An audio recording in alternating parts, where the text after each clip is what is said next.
So just coming from the Draven at the Brothers in Arms Memorial next to the Polygon Wood, we are now here at Langemarck and we're going to the German War Cemetery at Langemarck.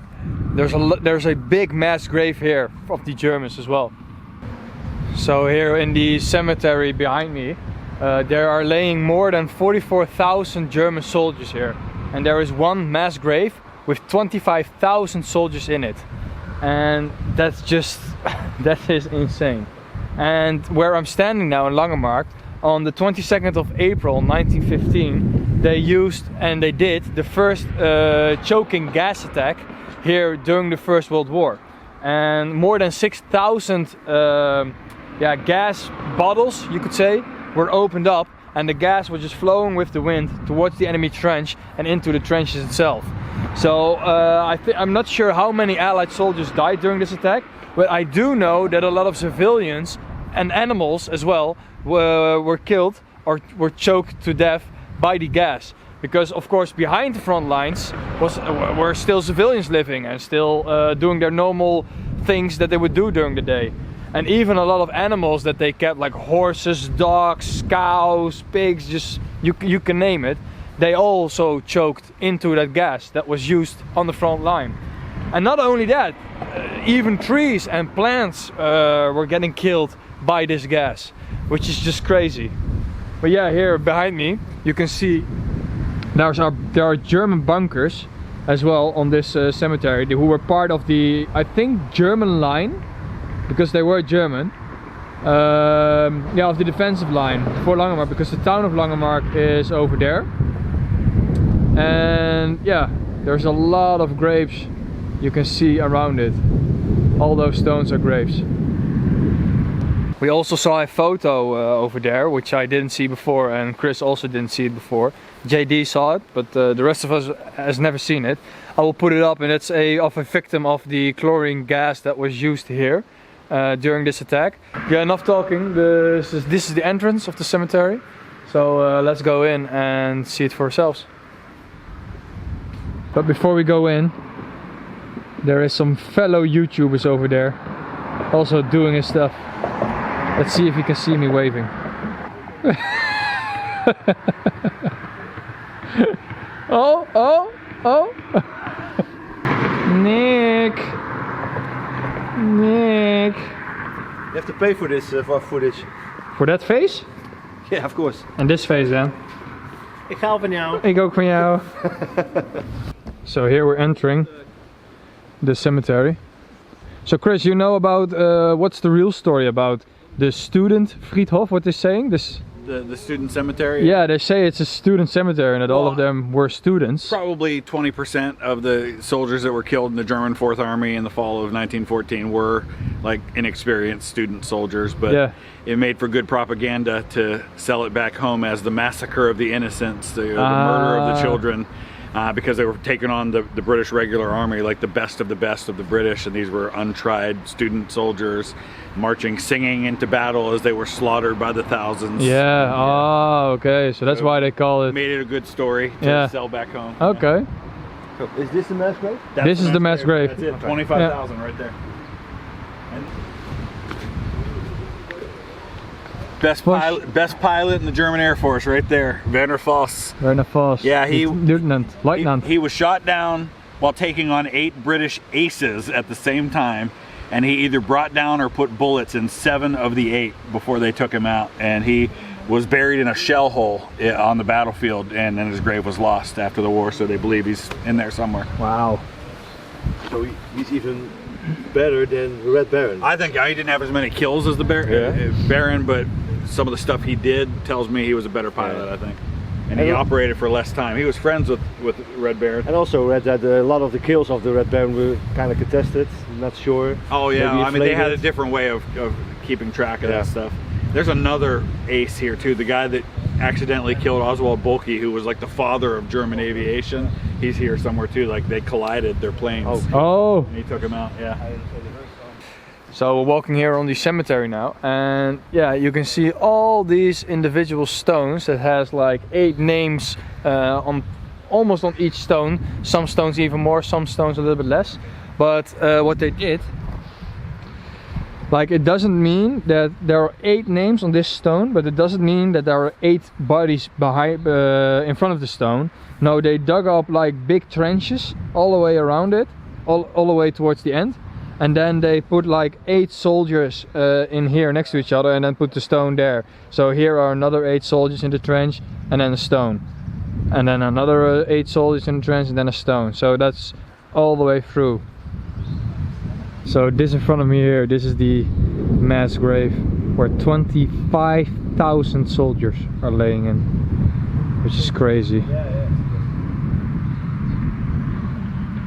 Statues that are standing there, what are they symbolizing? So there was a famous photo that was taken late in the war of soldiers, German soldiers, mourning at the grave of one of their comrades, and actually one of the guys in that photo was killed just a few days after it was taken. It was really popular back in Germany at that point in the war, and that photo became the inspiration for that statue. And actually used to sit over there here. Yeah, it was on the other side. Yeah, that's true. Now they moved it here.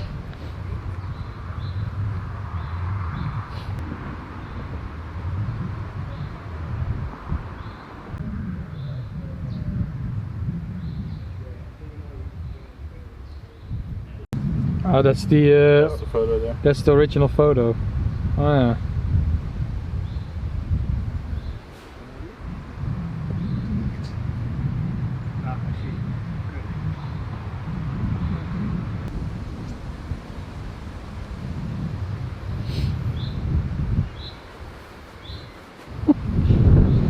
And here we have a YouTuber in his natural habitat. Sander VK history, sifting through mud. Hi guys, so welcome back to Sean VK history. We got rid of Sander because we realised he's pretty useless and he's better off sifting around in the mud. Well, Dad, how was it today? Very nice to meet those guys. And they exist for real, not only on the videos on YouTube, so it's nice. It was a good day, right? Yeah, it was a good day. Yeah, it was a very good day. It's cool that my dad joined as well, so... and of course we have this British asshole with us. Yeah. It's a title I wear proudly. So you see this place? Well, this place, after World War II, when Belgium and France fall, during World War II, of course, you have Sean there. Hello. This place, Adolf Hitler came to visit this cemetery, and he walked from this. He walked. He walked, yeah. Yeah, he walked. Yeah. Yeah, he walked. Guten Tag. I am here. I am Adolf Hitler. I am at the cemetery. So Adolf Hitler came through this gate into this cemetery, and there's some pictures of it as well. So that's what I'm going to show you now. Okay. Okay. Laat maar zien. We wachten.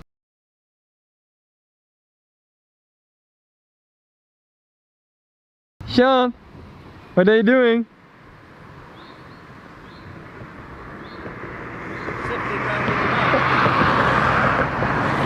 Are you relic hunting? Huh? Are you relic hunting? No, you wouldn't dare.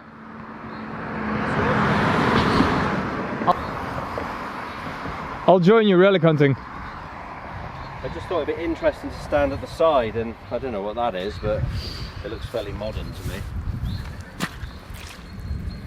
I don't know, a cap of something. Yeah. Or to the side and just look at it? Well, like, it's because it's quite heavily churned up, isn't it? Yeah, yeah. I don't think we're going to go walking around in the field, but... Go ahead on the floor. 1, 2, 3, 4. I'm going to run all the way back? Yeah, sure.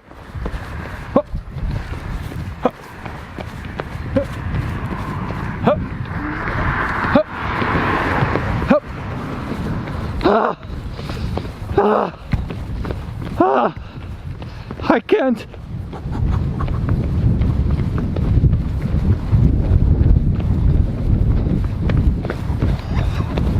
Why are you running? Why are you running? Okay, the weather is picking up very nicely again, but we're going to the house now, and probably this evening we'll attend the Menengate last post ceremony again. So, but we'll see. We'll have to see what we're going to do. Yeah, it'll be good. I mean, last time we took part in the ceremony, so just watch the whole thing this time. Yeah, it will be nice. I'm not sure if I'm going to film it, but you never know. Well, check you guys later. We just got back from dinner, from the Menengate Last Post Association ceremony. And yeah, I'm completely tired. It's now around 12 o'clock, it's already midnight.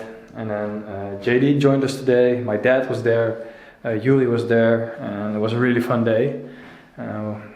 Yeah, it's day 3 now, I think. And tomorrow we'll be going to a hospital bunker. It's like a private tour, which I'm pretty excited about.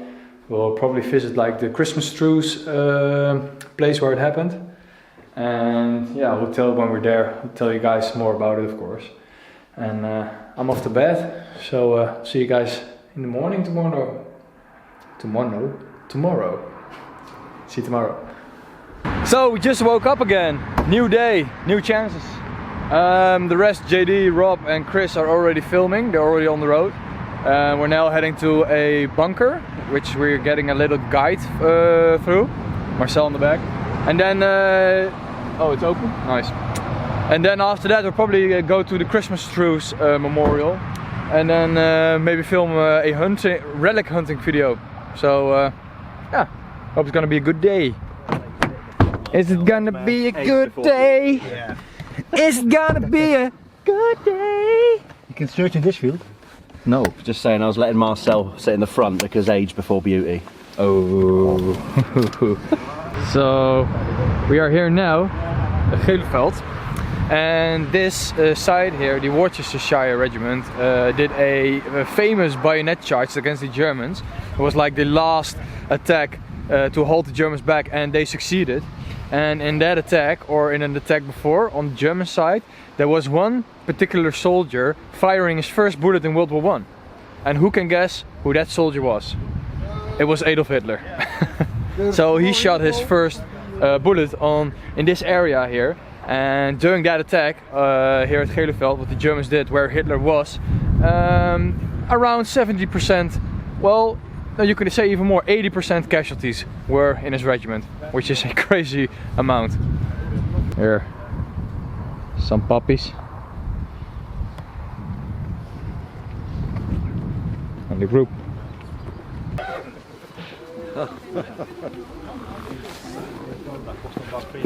Yeah. Okay, going on an adventure now inside the bunker. German hospital Now we're bunker. doing it here.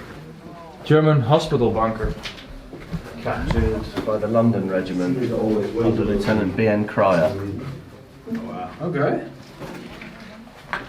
So you can see where the pumps were needed to, you know, look there. Yeah. Cameras everywhere. Oh my god, Sanders, Inception. Marcel. Another cameraman. Oh yeah. Why this place is always so low? So we're now inside the hospital bunker. It is a German hospital bunker. I have no clue what to expect. But yeah, you can see how old it is. There's my mate Rob.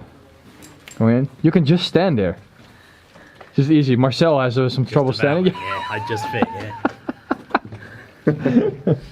I think But it was like a hospital bunker, right? Yeah. German hospital bunker. So just imagine all the bunk beds here on the, probably in the rows here. yeah, people suffering and dying. Yeah.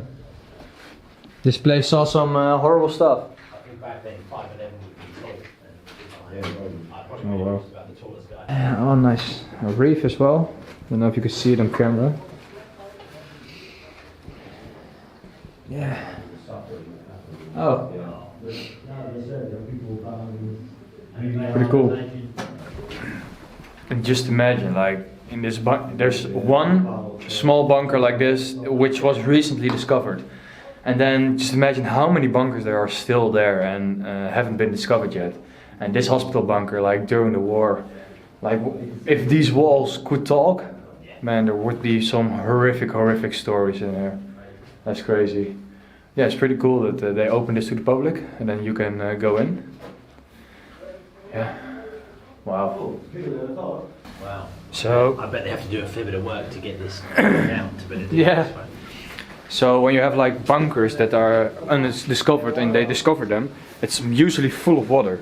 And also during the wartime, there was a lot of water still going inside the bunkers when there was heavy rain. So what they did use to pump out the water is stuff like this. Here, this is a water pump. So when there was a lot of water, heavy rainfall and stuff, which was especially on the third battles of Ypres, they used these type of pumps to pump out the water. And this one still works. It's an original pump.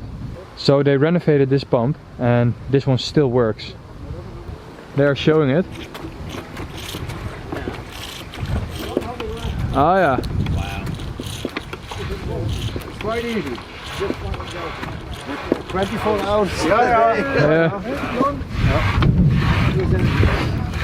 Wow. Oh, sorry. This is the only working pump in the whole of Belgium. Yes. Wow. From That's really... World War I. From World War I, yeah.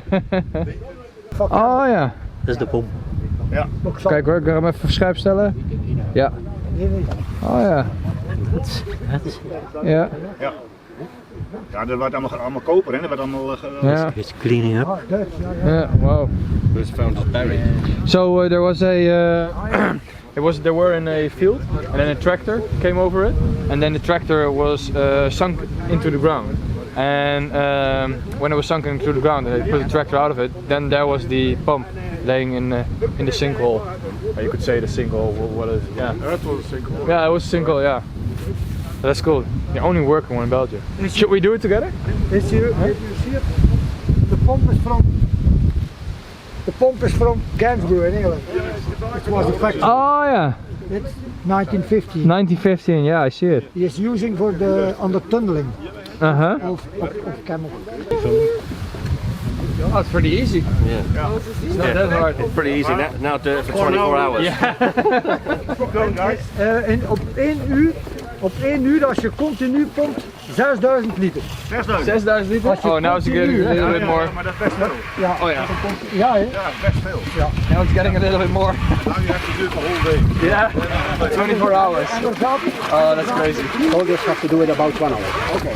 1 hour? Wow. Back into it. How you feeling, 1 hour doing this. You think you can do that for 1 hour? Oh, that's pretty cool. Maar ze zijn er 3, hè? Ja, ja. Yeah, the original pieces. Even the box. The pump. Oh yeah. You see, Yeah. That's cool. the factory was in Scotland. Scotland? I hear it. Oh yeah, 1916. Yeah. Wow. Yeah. That's cool. Oh, That's the so original. that's the woman. Yeah. There you have a picture. Oh, sorry. So it's 1 hour shifts, which is a lot of time to pumping out water. When you see Here. So. fast, Oh yeah. All right, Rob, you're Yeah. You're at it again. Yeah, it's fitted. Yeah. it's 109 years in the ground 109 years. and nothing is. Yeah, and it's still good. It's still good. Yeah, that's crazy. This is from the top. It actually moves really easy. Yeah. Yeah, it's not. Oh, the boxes as well. With spoons, eh? Okay. Wow, it's all original then. Wow. Yeah. That's really cool. It's not. No. Pretty tiring. Shit. Come on, Chris. 1 hour. 1 hour? Yeah. No. 59 minutes left. Hey, an abonnement for fitness is 50 euro. Yeah. That's true. There you go. Oh, that's cool. Faster. Yeah. Woo. Oh yeah, it's great. Yeah, feel the burn. Awesome. Hey, those pictures, you can see the British soldiers using those pumps. This, Really cool. This picture is taken here on Bellewaarde. Oh. Dat moet de foto zijn aan Bellewaarde. Oh, okay. Yeah. Oh. Yeah, you can see it with the pumps. Really cool. So another one here. Show me. So the guy who works here, he gave this souvenir to my dad. It's a, if it focuses, it's a bolt from the pump. It got broken off, and now my dad has it as a souvenir. That's pretty cool. Why isn't it focusing? Is your autofocus off? Yeah, no, it is on, but it's further away. If I do this, then it will focus. Yeah, here, this is a bolt that my dad has. Original bolt from the pump. That's pretty cool.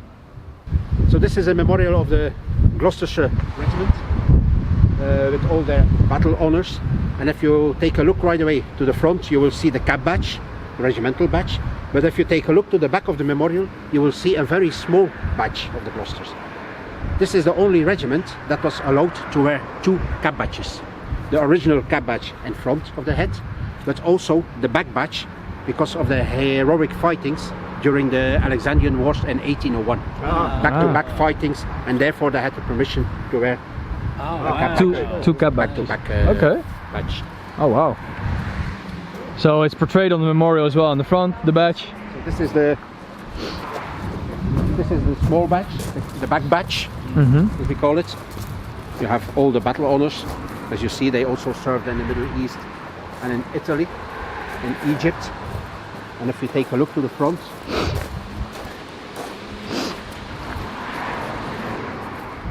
oh yeah, the Egypt. Yeah.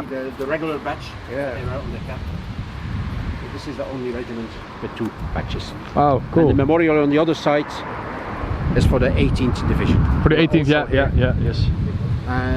One member of the 18th Division, Dr. Harold Ackroyd, received his Victoria Cross here in August 1917. Oh, yeah. 1st of August 1917, but 10 days later he was killed in action.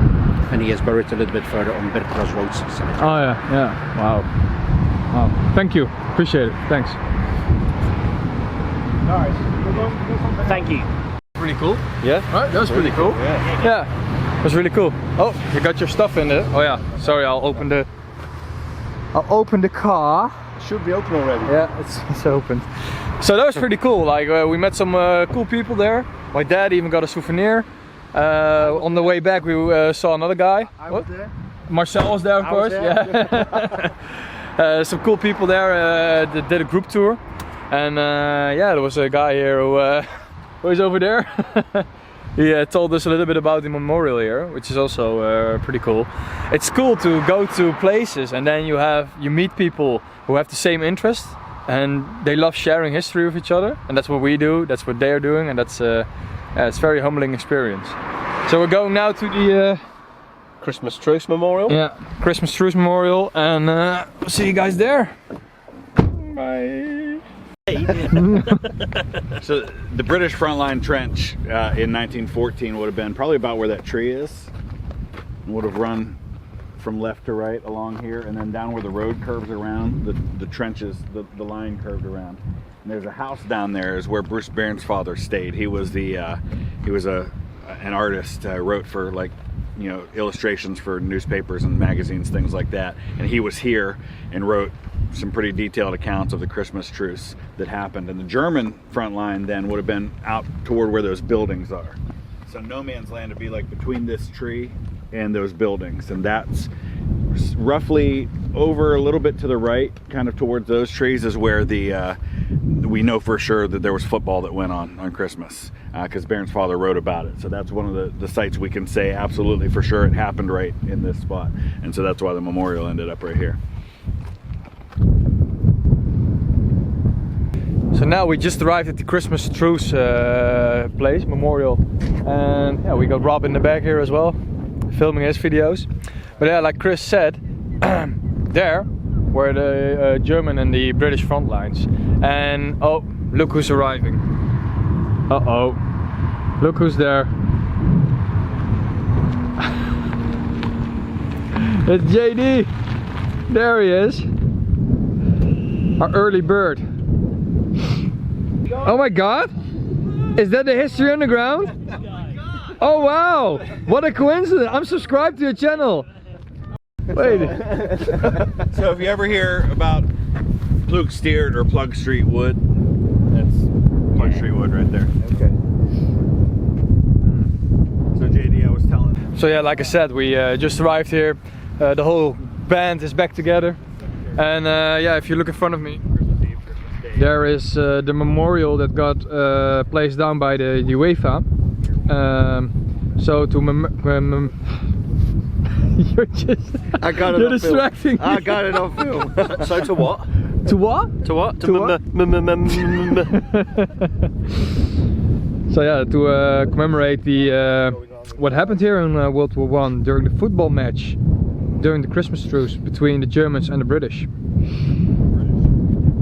Well, you can see a trench over there. I think that's the German trench, and this is the British trench that they recreated. Like Chris said, the original trenches were all the way over there and not here. But yeah, pretty cool. There's still a bunker as well. So I made a video. I did make a video here when I went to Ypres for the first time. So yeah, you can see that here, or I'll put a link in the description. I don't know how that YouTube stuff works, but yeah, it's a pretty cool site. You have a cemetery all the way back there. You have a cemetery here where those big trees are. And yeah, some graves are even from the 24th and the 25th of December 1914. So some people still died during the Christmas Truce. I don't know how, but you know, yeah, it's a pretty cool site. So if you're ever in Ypres, definitely a place to visit. So, we come to the football memorial at the site of the Christmas Truce, and what we did, they have so they have here a place where you can kind of pay your respects by laying a football, and it's the Euro Championships coming up in 2024. And I'm saying the year because there's a good chance that my boy is going to watch this in the future. He's only 4 years old right now. Him and I bought this football, and we played football with it together at our house in our garden. We're the only two people who've ever played football, so myself and my boy Jake. And then we bought it here. We wrote on the side, Rob and Jake. We put May 24 because it's the 2nd of June today, but we played with it in May. And then we're going to lay it here as a sign of respect, and in the future hopefully he'll watch the video. So Jake, when you're old enough to watch videos on YouTube, we did this together and we're going to lay it here. Here we go. So we've come to the football memorial, which is at the site of where the Christmas Truce happened, close to this area. This was put here in 2014, so the centenary of the Great War. And what I've done is they've got a place here where people can lay footballs to sort of pay their respects. And what we did is it's 2024 and it's the European Championships coming up in just a couple of weeks. So myself and my boy Jake, I've got several friends with me who are also history creators on the YouTube. We've got such contrast. But Rob, man, that was a really cool idea, man. Yeah, no, it's just, you know what, it's just something silly we came to, because of course he's only 4, he's too young to get any of this, but I'm sure in the future he will, and so I thought it would be nice to have something he could watch. Yeah, it's really cool, and maybe in a few, maybe in like 10 years the ball would still be there, hopefully. You never know. You never know, right? Some of those look pretty old, right? Yeah. Who knows? Oh, it's really cool, man. There it is. So yeah, that's really cool. You can bring your own ball, and what Rob did, he put something on there which is pretty special. Put it in here, and now it's for other people to see here at the Christmas Truce Memorial. Pretty cool. There's only one cooking channel. There he goes, the YouTube monkey. Sean, what did you just find? So we've got bits of shrapnel, a button, whether it's Great War or not, I don't know. Yeah. And we got a shell casing. Oh, that's pretty cool. I say shell, yeah, shell bullet casing. case. Bullet casing, yeah. Oh, awesome. I'm gonna be able to clean it up, see if there's a date stamp on it. Guys, what did you find? So I just found, I believe it's a lead ball. That's Yeah. out of the cluster munitions they used. Yep. So you get the shells filled with hundreds of these, which would detonate, I believe, above the trenches, right? And Yeah. just rain down lead balls on the guys. That's cool. You found it. Crazy. Pretty close to the shell casing as well. Yeah. Well, Chris said the trenches were roughly around this area on the line, so Yeah. let's keep looking. Let's go. So just like you saw, you're just walking around a field here when you know there's been a front line or there's been a battle going on here, and you just find so much stuff on the ground. Like Sean found the shell casing, the lead ball. You find everything. I have found in the past like hand grenades, shells, forks, and just you can think of it, you name it, I've probably found it already. And yeah, of course not guns and stuff, but you can find it here. And it's just on fields like this of farmers that they have just plowed the field and then the ground is open. So yeah, you just look down and you find, yeah, I'm seeing shrapnel there, I'm seeing shrapnel there, over here. It's just crazy. Yeah, this is not even shrapnel. I think this is something else. But yeah, it's just littered with stuff. You do need to have a good eye for it though, to see the shapes and the colors. And usually what I'm really looking for is like the green stuff, because that's copper that's been oxidized, and that's usually like bullets, fuses from shells, and yeah, it's really cool. What is this? Probably a stone. Yes, it's a stone. So let me show you a little bit of this historical site here. I was already hunting for relics, so it would be a shame if I didn't show you guys this. But yeah, here in front of us, I think this is a German trench, because there are two trenches and they are different. Not sure if this, I think this is the German trench, and then on the other side there's the British trench. And let's check out that bunker first.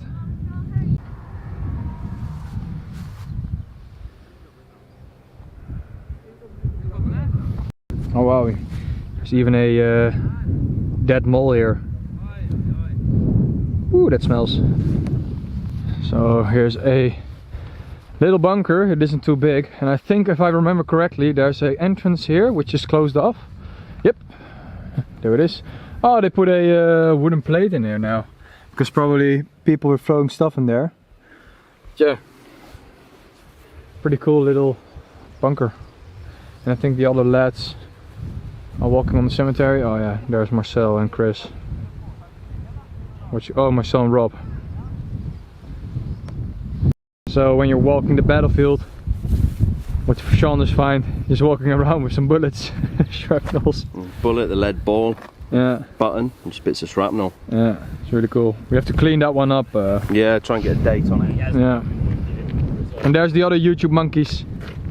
You guys find some stuff? Yep. Found a bullet, found a lead ball from the cluster munitions. Oh wow, man. And a button. Yeah. How'd you guys find so much stuff? Look at this. Dude, it's crazy in there. It's really crazy. Yeah. That bullet was pretty. That was pretty lucky. Like we were looking at the accidentally. button, we dropped the button, and it landed right next to the bullet. Yeah. Wow. It was pretty funny. You see those little. Let me check. Hold on. So Sean, in that shell casing, it hasn't been fired. Because could you put your hand on it, behind it? Where? Yeah, like that. So it focuses better. So you see the little stripes inside the shell casing? Yeah, that's still gunpowder. So when we get back to the house, I will show you that it's still flammable. It still burns. It's pretty cool. You don't want to bring that in customs. No. And Sean, this is the cartridge that you found with the gunpowder in it. So let's see if it still burns.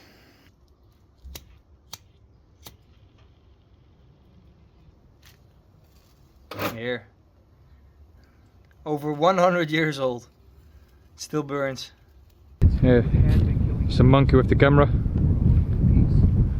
Now you can see behind the scenes with the History Underground. So, in... Wait, could you tell that again on camera, Chris? Like you did so many times already. So in many spots on the line where these spontaneous Christmas truces happened, they had some trouble afterward when they went back to fighting, that men were reluctant to shoot at people they had just been celebrating Christmas with, and they often had to rotate units from one place to another on the line so that they were facing troops they hadn't faced before and hadn't met on the battlefield. Yeah, that's really cool. Yeah, you expect it to have that much like oomph to it. Wow. Yeah, so if you guys, Rob was asking about, you see that tower to the left, that stone tower. Yeah. That's the Irish, that's a memorial to Irish battalions. There's a bunch of plaques along the sides to a bunch of the different Irish units.